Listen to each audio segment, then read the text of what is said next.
పూలచలు ముడిసిన విపరీతమైన విమర్శలు రాని అందులో నిజం ఉంటే స్వీకరించి మార్చుకో. నిజం లేకపోతే వాళ్ళు మన ఎదుగుదలను ఓడలేకో మాట అంటున్నారు. చదవదు. ఇప్పుడు గుర్తుపెట్టుకోవాలి మాట. Success and failure both are equal phenomena. Success and failure both are equal phenomena. There is no need to give the priority to the success and failure. Just to do your journey until the God will call us. ఓటమి అన్ని వదిలేయండి. ప్రయాణం గొప్పగా చేయండి. ఓడిపోతాం ఏమవుతుంది? గెలుస్తాం ఏమవుతుంది? పొగిడారు ఏమవుతుంది?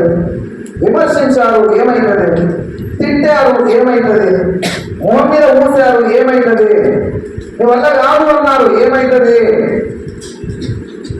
ఇవన్నీ ప్రపంచం అభిప్రాయాలు, నీ అభిప్రాయం కాదుగా. నీ అభిప్రాయం ఏంటి?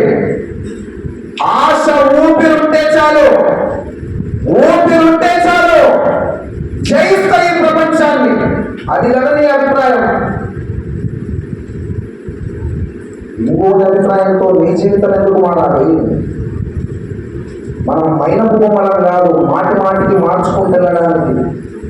We have strong determination, strong character, strong attitude. దాన్ని డెవలప్ చేయాలి. ఓటమికి కుంగిపోవద్దు, గెలుపుకు సంబరాలు చేసుకోవద్దు. పూలవర్షం కురిసినప్పుడు విపరీతమైన ఆనందానికి లోను కావద్దు. రాళ్ళ వర్షం కురిసినప్పుడు ఒక్కడూ కూర్చొని ఏడవద్దు. పూలవర్షాన్ని స్వీకరించే ఇదే ఉదయం